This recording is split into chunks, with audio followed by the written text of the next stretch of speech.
नारायण साकार हरि परमात्मा की संपूर्ण ब्रह्मांड में सदा सदा के लिए जय जयकार हो, जय जयकार हो, जय जयकार हो।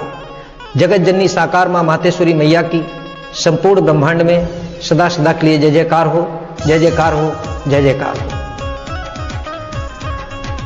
कहते हैं कर्म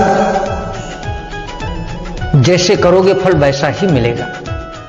तुलसी बाबा भी लिखते हैं कर्म प्रधान विश्व करी राखा और जो जस करई सो तस फल चाखा। गीता भी कहती है कुरते आदर्शा तादर्शा प्रतिपद्यते, कर्म जैसा करोगे फल वैसा ही मिलेगा। एक बार एक वकील साहब थे, उनके माता पिता ने उनको खूब पढ़ाया लिखाया, डिग्री मिल गई, वकील बन गए।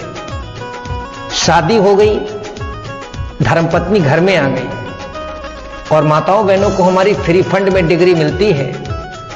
भैया लोगों ने मेहनत करी, पढ़े लिखे, तब बने डॉक्टर और देवी जी कतई अंगूठा छाप, लेकिन फ्री फंड में डिग्री मिल गई डॉक्टराइन।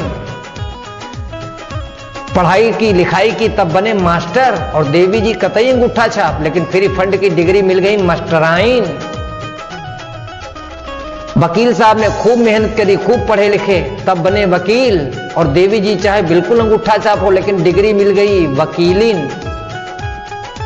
तो वकील साहब थे, पत्नी घर में आ गई, उनके माता पिता बुढ़े हो चुके थे। वकील साहब प्रतिदिन कचहरी चले जाते थे, वकीलिन सास ससुर की सेवा करती थी। एक दिन की बात है, वकीलिन ने बुढ़े को भोजन दिया, वकील साहब के पिताजी को खाना दिया। बुढ़े ने खाना खाया, वकीलिन पहुंच गई थाली उठाने।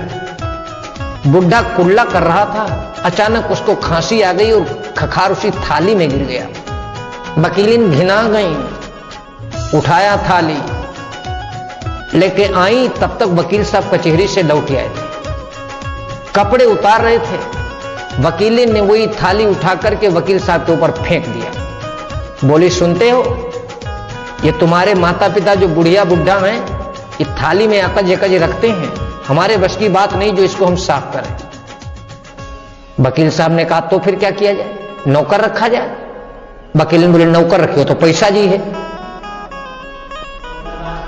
तो फिर वकीलिन बोली हम बताऊं, बोले बताओ। वकीलिन ने कहा मिट्टी के कुल्हड़ और प्याले खरीद लाओ, उन्हीं में इनको भोजन दिया जाए और जब ये भोजन कर ले उनको फेंक दिया जाए। ठीक है, मिट्टी के कुल्हड़ और प्याले आ गए, बुढ़िया और बुड्ढों को भोजन दिया जाने लगा। जब दोनों खा लेते हैं तो उन बर्तनों को पास में घर के एक छोटी सी तलैया थी, उसी में फेंक दिया जाता था। 2-4-6 महीने में बर्तनों का आरंभ लग गया। वकील साहब के एक 6-7 वर्ष का बेटा था। धीरे धीरे उनका लड़का उन बर्तनों को लाकर एक कमरे में जमा करने लगा। बर्तनों का आरंभ लग गया। एक दिन वकील साहब ने अचानक वो कमरा खोला, देखा बर्तनों का आरंभ लगा है। वकीलिन को बुलाया, वकीलिन इधर आओ। हाँ हुजूर, ये बर्तन तुमने इकट्ठे किए? वकीलिन बोले हम काहे इकट्ठा करते। तो लड़के को बुलाया, बोले बेटा ये बर्तन तुमने इकट्ठा किए? उसने कहा हाँ पापा हमने इकट्ठा किए। वकील साहब ने कहा नालायक कहीं के, ये तूने जूठे बर्तन क्यों इकट्ठे किए? लड़का बोला पापा नालायक हम हैं या तुम? वकील साहब ने कहा क्यों? बोले पापा नालायक हम नहीं, नालायक हो तुम, क्योंकि तुम इनमें पैसा लगाते हो, फिर दादी बाबा को भोजन देते हो और इनको फेंक देते हो।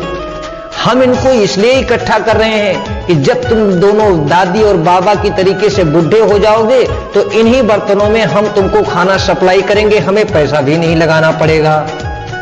वकील साहब की समझ में आ गया और वकील से बोले देवी सास ससुर की सेवा करो, वरना जैसा करोगे वैसा ही मिलेगा।